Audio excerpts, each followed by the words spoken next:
freaking first cut. Golly. Welcome to the First Cut Podcast. I'm Rick Gehman, and this is your recap episode for this week's Sanderson Farms Championship, Alfred Dunhill Links Championship, and maybe even a little bit of Korn Ferry Tour, where 13 more cards to the senior circuit, that's the PGA Tour, were just handed out. Greg DuCharme is here to help me talk about it all. Hello, Greg. Rick, good evening. What a week in the world of golf. It was rather impressive. Some interesting things took place at the Alfred Dunhill Links, as you mentioned, and we just saw some really good golf being played down the stretch and some not so good golf being played down the stretch at the Sanderson Farms. Yeah, there's a lot to get into. We will get to the Sanderson Farms in just a couple of minutes, but let's get you to some golf that ended earlier in the day. Overseas at the Old Course, the Alfred Dunhill Links Championship was concluded with Tyrrell Hatton earning a one-shot victory over Nicholas Colsaerts. Hatton went 65, 68, 61, 70 this week, Greg, to win by one shot. He has had a very good year across live golf. He's had some good results at major championships. He's played well when he's been able to on the DP World Tour, and he cashes in a victory here late in the year. Yeah, and this now is third win of the Dunhill Links. He's the first player to ever do that. He clearly likes the format that gets along with. I think he was playing with his dad. I know it was a Hatton. I think it was his dad he was playing. That's right. Yeah. And so that's clearly comfortable for him. He's comfortable in that style of golf. I mean, I saw him hit some beautiful little low chip and run shots that were just phenomenal. But look, Tyrrell Hatton is a complete player. He has a very strong driving game. He's a good iron player and has a great short game, and he can putt too. He really is a complete player. It may not be to the level of a Xander Schauffele or someone like that, but really in all assets of the game, he's very good, and it was on display this week. Yeah, just a couple of notable finishes, even just last week at the Open Day España. That was a T10 there, T18 at the British Masters. He won Live Golf Nashville. His best major championship result was a T9 at the Masters, and the advanced metrics from tee to green were solid all year long. So it was just a matter of time before Hatton got into the winner's circle, and it was this morning at the Old Course. A couple other notables over there, Greg. Tommy Fleetwood finished in solo third, 3 shots off the lead. John Rahm, who has to play a couple of DP World Tour events to kind of keep his access to the Ryder Cup, he finished in a tie for 7th. Brooks Koepka in solo 10th. So there were a lot of big names that played this event, Rory McIlroy included, though he finished, let's see, where did Rory finish? Tied 29th or something like that. There he is, tied for 25th. So a lot of big names teed it up over there this week. Yes, and I thought it was made for Patrick Reed. Also played. A lot of the live guys getting an opportunity to play, which doesn't happen very often over there for them as the way the schedules line up, and we don't have to get into those details, but a lot of them were able to play, and a lot of them played well. And it turned out to be a really nice event. You have 3 of the coolest golf courses in the world. This is kind of the way the AT&T Pebble Beach Pro-Am used to be, where you have Spyglass Hill and Pebble Beach. And there was a time when it had Cypress Point, but also Spanish Bay, something like that. It's 3 of the best golf courses in the world being played in one tournament. It makes for a great event. And you add some really strong European players in there, and you end up with what you had this week, which is great. Great courses played by great players is the formula for great golf. It sounds very simple.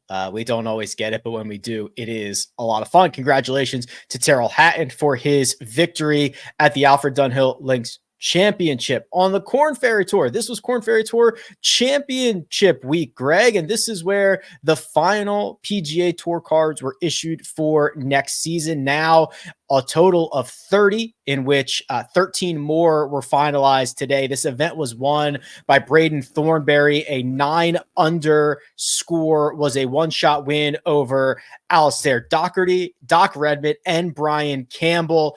Thornberry not only gets the win, but he is also going to get his tour card amongst some of these other names that we can talk about here in just a second. Yeah. Doc Redmond needed a win in order to get in. He wasn't able to do it. Braden Thornberry with that 66 on Sunday, just incredible. Birdied 18 as well, and went bogey free on that golf course, the French Lick Resort and Casino.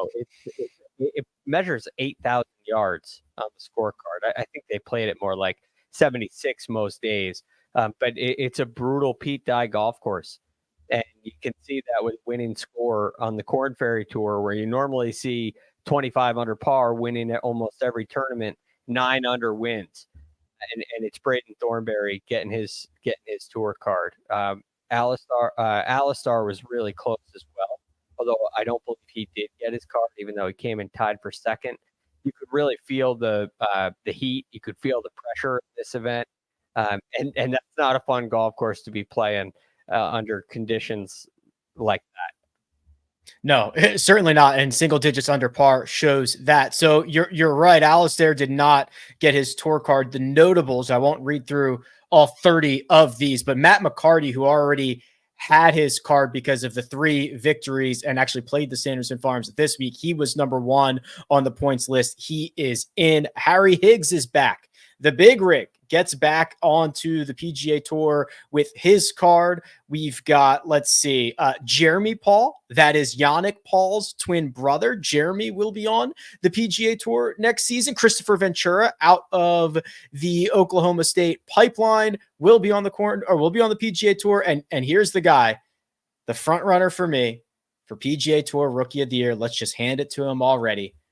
Frankie Sappin III is just, this dude is a flush monster, and he's now going to be on the Big Boy Tour. Did he shoot 58 this year, or did he shoot 59? I know he shot 60. Yeah, I think it was 58. I'll look it up. I think he shot 58 this year too. So he ends up in 3rd on the points list. He did. It has a 3rd in his name, which is great. So Matt McCarty, Frankie Sapan, they haven't played on the PGA Tour before. Max McGreevy has, so it's nice for him to get back out there. I'm really excited to see these guys come in and mix it up a little bit. Ryan Gerard, we saw him have some success at, I believe it was the Honda Classic last year when it was still the Honda Classic. So look, for Braden Thornberry, that was awesome. Great for him to get his card. That was emotional. It's an exciting group. I'm very excited to see how these players are able to perform, and I'm excited to get him in the mix. Hopefully, we get him in the mix this fall. I'm not sure if that's going to happen, but it would be cool to see. Yeah. Do they get their card right now? Like, can they get into the Black Desert Championship? Can they get into Vegas? Can they start now? I don't know. I wish I looked into it before we started. It would have made sense, but I didn't. And the strange thing is, this is the first, or I guess the second. I guess this is the second fall. So it says I'm reading the article here on Korn Ferry Tour, on PGAtour.com. So it says they earned their cards for the 2025 season, which begins in January, which makes me think that unless they have some other status that gets them into a fall event, being on this list of 30 does not necessarily qualify you. Right. So you might get some sponsor exemptions or something like that, but there's not going to be 30 sponsor exemptions. So those will be few and far between. I imagine McCarty will get a lot of starts. Sappin may get a lot of starts as a result. But we'll see. So I guess they got to get started in 2025. But hey, no matter when it is, it's going to be a fun challenge for them to get going. And I guess they're starting their PGA Tour careers in Hawaii at the Sony Open. Not a bad place to start, although an expensive place to start. If you miss the cut, you're down like 15 grand on week one, but that's another story. There were actually two guys in this graduating class that shot sub 59 rounds this last year. So Frankie did shoot one a 58 at the Veritex, and then Cristobal del Solar shot that 57 at the Astara Golf Championship. That was in Bogota. That was like that weird short course that everybody was all elevation. Yeah, exactly. So there was a 57 and a 58 from this graduating class. They will we'll be seeing these, at least a couple of them, I'm sure, in the fall, and then most of them, if not all of them, as their qualifications come up and they get into these events in January. Exciting though, Greg. It's always exciting to get some new blood on the tour. It is, and you need to have this kind of turnover. You never know which one of these players is going to turn into. It sounds crazy to say, but Scotty Scheffler was a Korn Ferry Tour player. Justin Thomas was a Korn Ferry Tour player. Hall of Famers like Zach Johnson was a Korn Ferry Tour player. Stuart Sink, right? This is where the next realm of stars comes from, and you may not know it right now, but they're coming, and it's exciting to get a new group and see who can make it happen. We are going to turn our attention to Jackson, Mississippi, where we got extra golf. It went to a playoff. There was drama on the 72nd hole in regulation. We will cover all of that and more. But first, we're going to take a quick break and hear a word from our partners. At CBS Sports Golazo Network, we're bringing you the game. Madness of Messi arrives! Breaking down the game. This is unlike anything else in the world. And changing the game. Get it all for nil. That means free. Whoa. And all day long! 24/7. And we're back. All right, Greg, let's talk about the Sanderson Farms Championship. First off, it was 23 under par that got you into a playoff. So there was a guy, I won't mention who just yet, who went 23 under over 4 days and did not win this golf tournament. You got to be able to score in Jackson. It's always a birdie fest, and you could see why, right? Very little wind, very light rough. Greens that are absolutely perfect. These guys just seem to fill it up on these greens. Then you add in 4 par 5s and a drivable par 4 as well. And all of a sudden, getting to 5 or 6 under for the day, it feels like, not that it's easy to do, but it feels like you should be shooting that mark on this kind of golf course. So there's plenty of wedge opportunities, and not all over the place, but plenty of wedge opportunities to go ahead and take it low. And when you have scoring conditions like that, that's what they do. And that's what they did this week. I'm just going to hit a couple of notable low rounds here on Sunday, Greg. These guys were not really in the mix. They weren't in the mix at all to win the golf tournament, but Alex Smalley completed his 4 rounds under 70 with a 63 on Sunday. That was the round of the day. And then Mackenzie Hughes, who closed with a 64, the second best round of the day. So Hughes opened with a 65, closed with a 64 after coming off of a President's Cup, which I'm sure was quite emotional and tiresome. So hat tip to both Alex Smalley and Mackenzie Hughes here. Yes, big hat tip. Mackenzie Hughes is an interesting case. If you look at his results, he typically doesn't show up on the top of leaderboards in Birdie Fest. Yeah. But he did this week, and that was pretty cool. The thing I noticed watching him play is when he's in the fairway, he's great. He just has a hard time getting the ball in play with any degree of consistency. He handled the par 3s very well today, made a couple 2s. When he did drive it in the fairway and give himself wedges or mid irons, he was able to hit it in there close and give himself good looks. But occasionally he just gets a little errant off the tee. I think that's why you see the inconsistency in the scores. But all in all, great performance out of Mackenzie Hughes. He seems to have something rolling in the right direction. And Alex Smalley, would you want to add something on Mackenzie Hughes? I was just going to say he retains his 51st spot in the FedEx Cup standings, the first player outside the top 50. So if he maintains that, he gets into the first couple of signature events. He's setting himself up for a really good starting position in 2025. Yeah, with just a couple events left in the fall, it's very likely, because that's the Aon next 10. So it's very likely that he's going to get one of those spots. It's hard to imagine 10 guys passing him with so few events left. So great for Mackenzie Hughes. So sorry, go ahead on Alex Smalley there. Alex Smalley had just a phenomenal performance. He was a guy we were paying attention to earlier in the year because of some really strong ball striking. Really good tee to green play, really good iron play, and it kind of fell off for him. He was able to lead the day today in a strokes gained approach, hit 17 of 18 greens. He did hole out for eagle.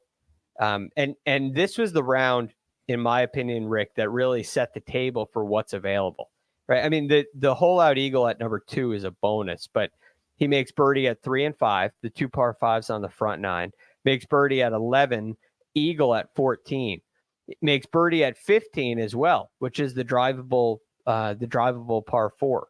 So you got the 4 par 5s. He plays those in 5 under, the drivable par 4, which he also takes care of.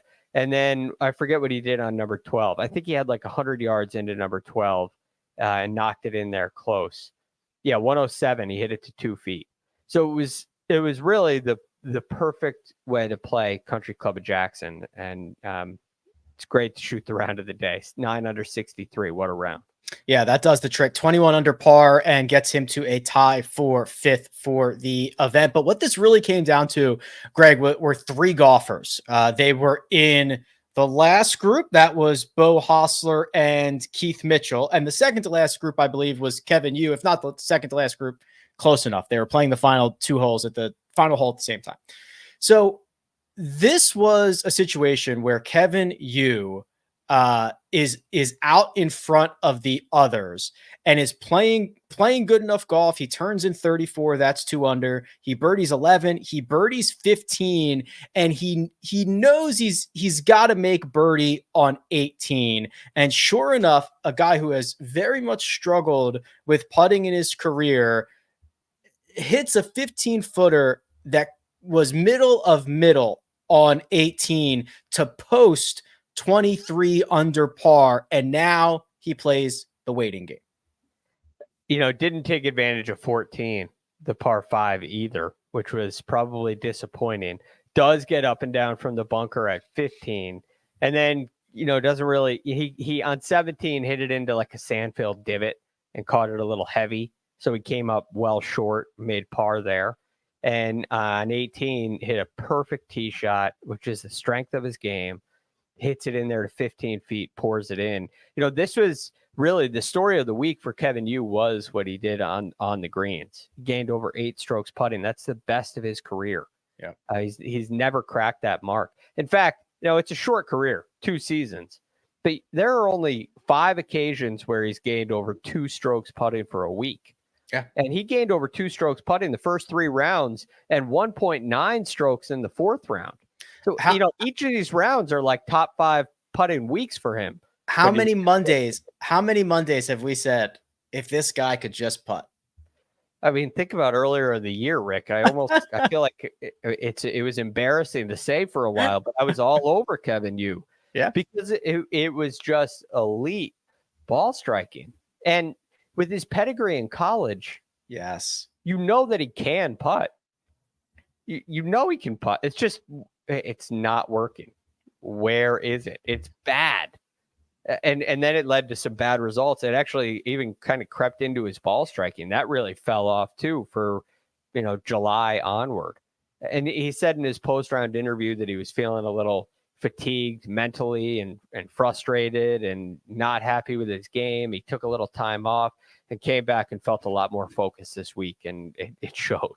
It did show. So he posts 23 under par, and Beau Hossler and Keith Mitchell get on the 18th tee. They're already at 23 under. So if they both par 18, we are going to get a 3-way playoff.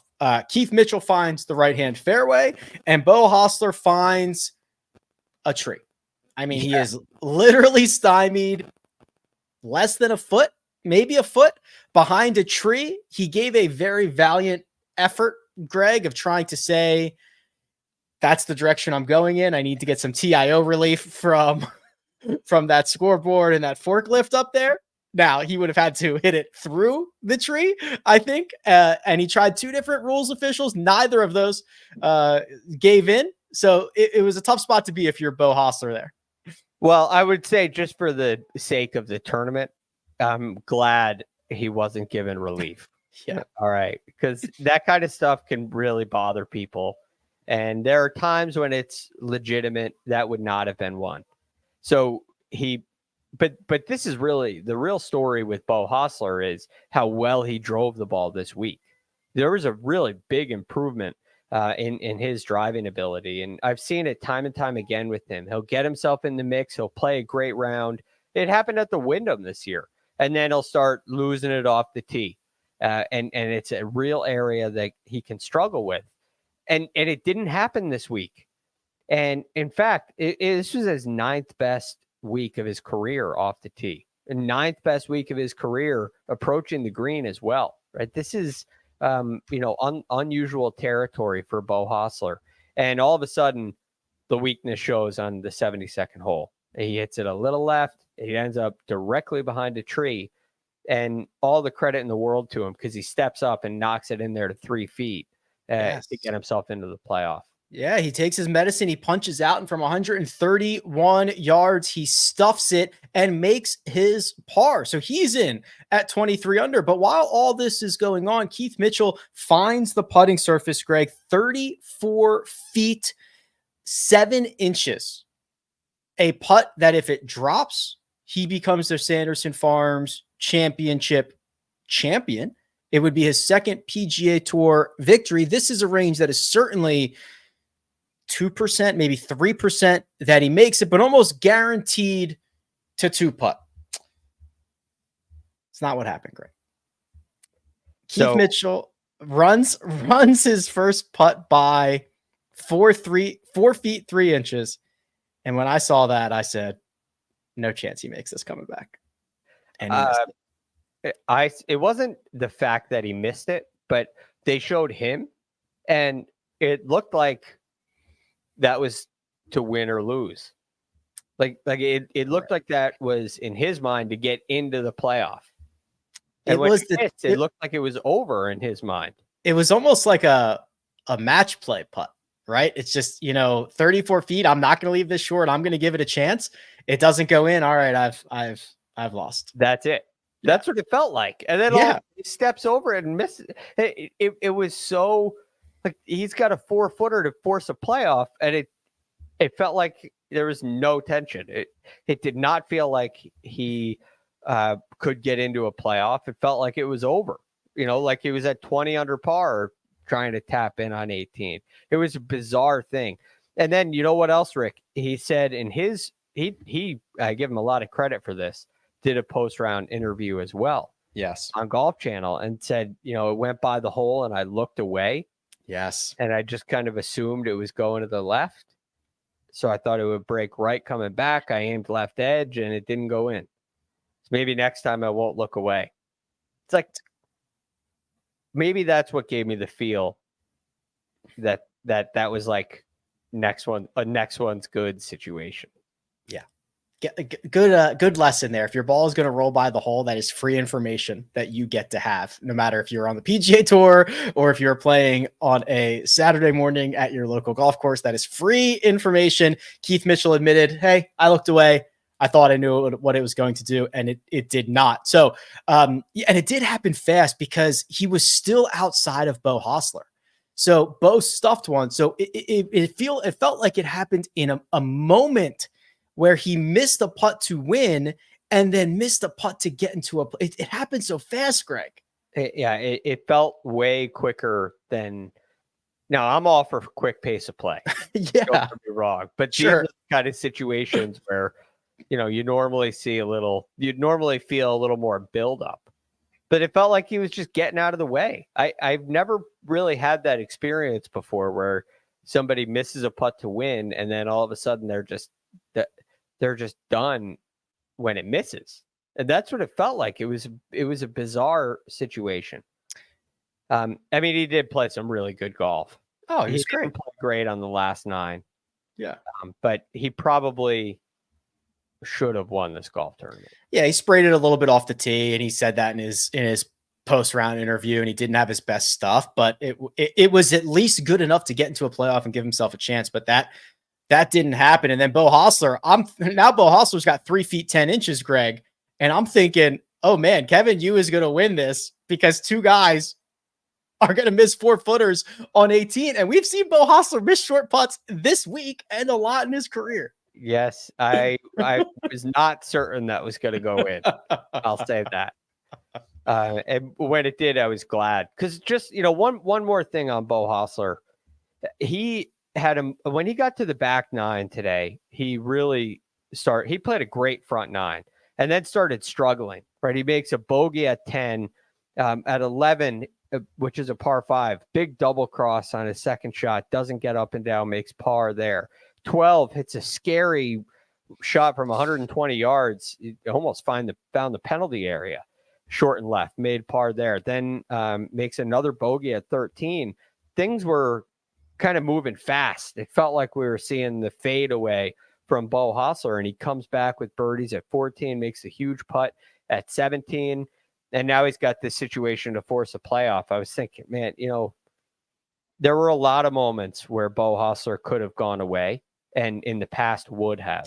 Yes. So he deserves a lot of credit for sticking in there and getting into that playoff. It's a good call because we have seen things go sideways for Bo and it kind of compound on one another. And there's a lot of frustration and a lot of bad shots and mistakes. And he hung in there and forced this thing to a playoff. So here we go. Kevin Yu, Bo Hostler in a playoff for the Sanderson Farms Championship. They're going to play, I think it's 18-18, 10-10 or 9-9. But I'll tell you what, Greg, they didn't need it because they got this thing over with on the very first playoff hole. Kevin Yu finds the left-hand side of the fairway. Bo Hostler finds the left-hand cart path and is in a very similar situation to where he was. He's actually past the tree in regulation, but behind kind of a second tree. This time he does get relief, Greg, from those temporary immovable objects, but the only thing he could do was punch it up and kind of roll it up into the greenside bunker. Yeah, it still didn't give him a clear look. He had trees hanging overhead. And, again, I go back to this. He drove it so well this week.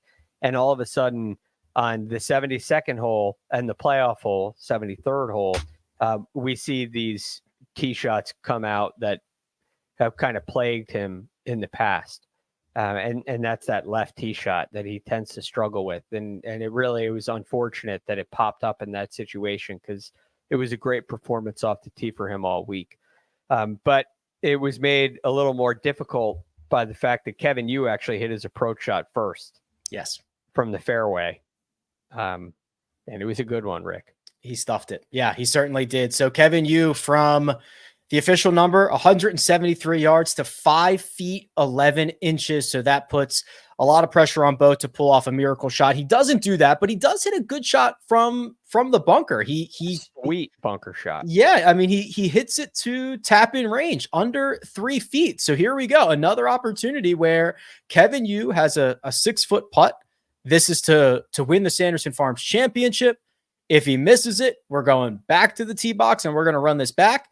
And let me tell you, forks up. Arizona State gets themselves a victory because Kevin Yu rolls in another one and captures his first PGA Tour crown. Yeah, it was cool to see him close it off in that fashion, making a birdie on 18 instead of waiting for someone to miss. And again, he's sitting over that 6-footer, and I'm thinking, well, Bo Hostler had a great driving week and is not a great driver. Right, has that struggle. It pops up in the worst possible moment. Kevin Yu is having the best putting week of his career, but is not a great putter. Is this going to pop up in the worst possible moment? And it didn't. He hit a pure putt. It was a great roll and went right in the middle. And his first PGA Tour victory. Congrats to Kevin Yu. I don't think there was a lot of time in this tournament where it felt like Kevin Yu was going to win this tournament. Until the very end.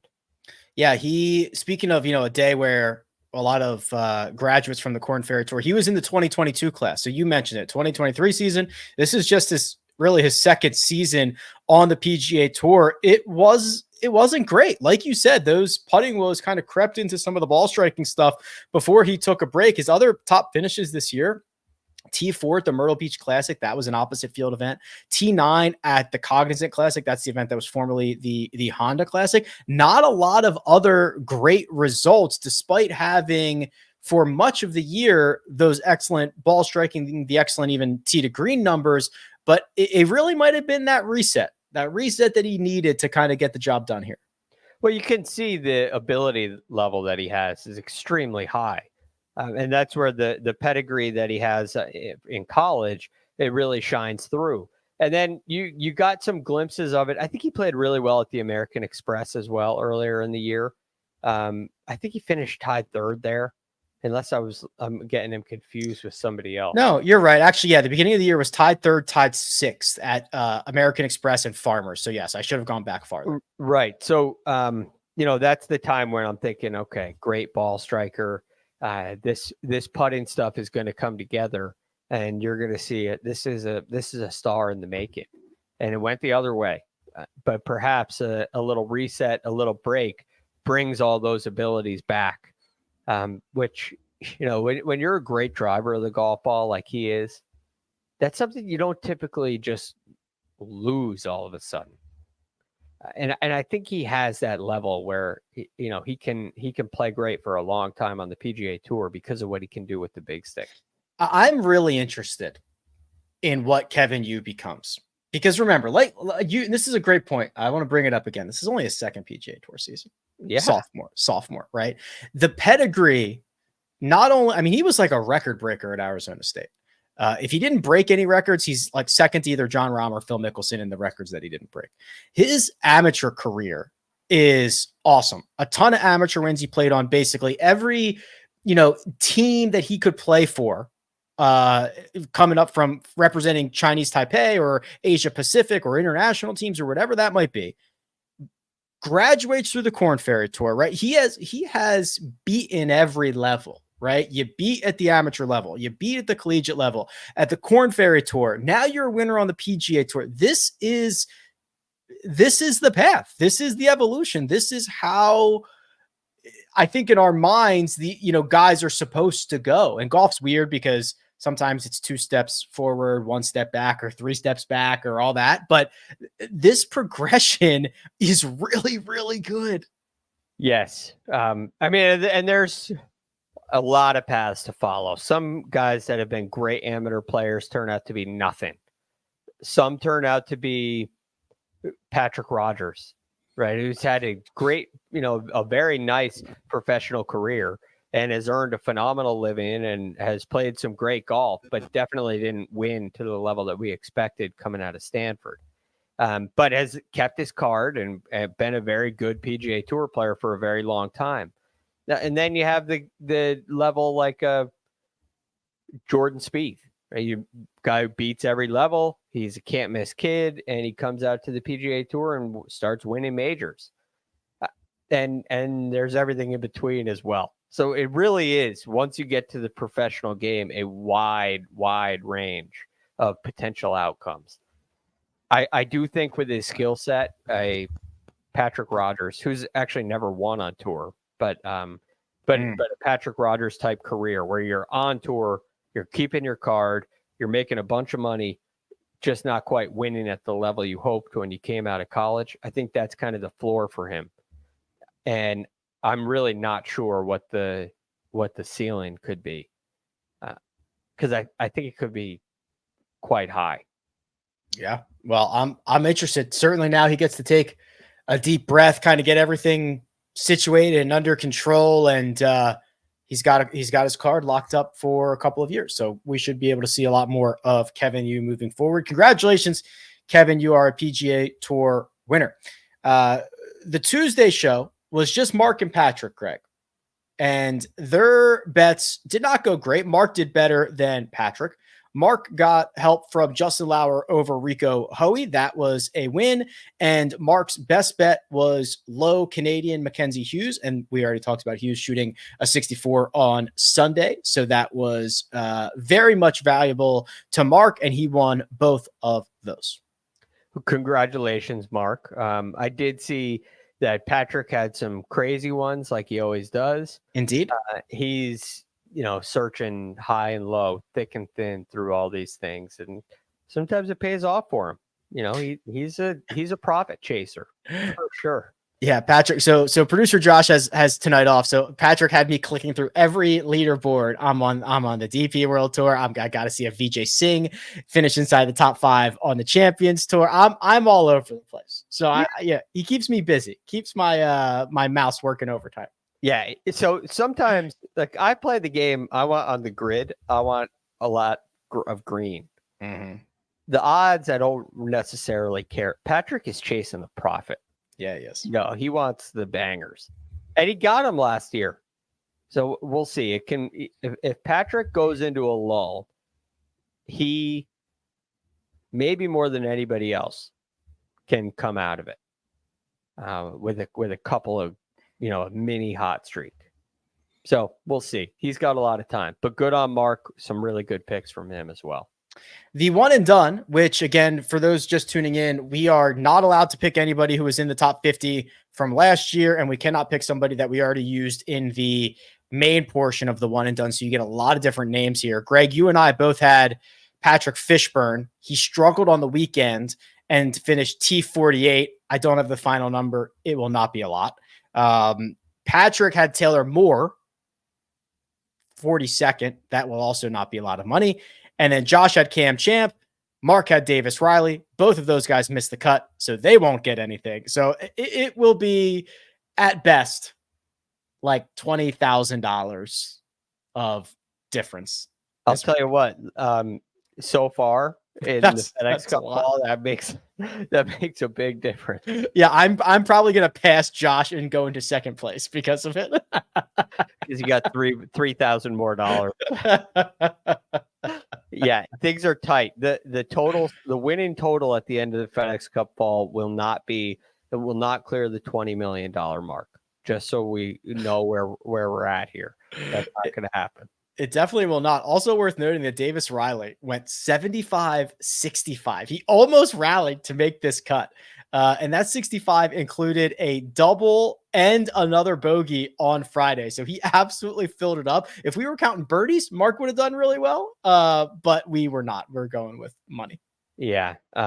Davis Riley loves this tournament. He said, I'm not sure if it was before this week, but I did read that he views it as like a fifth major for him.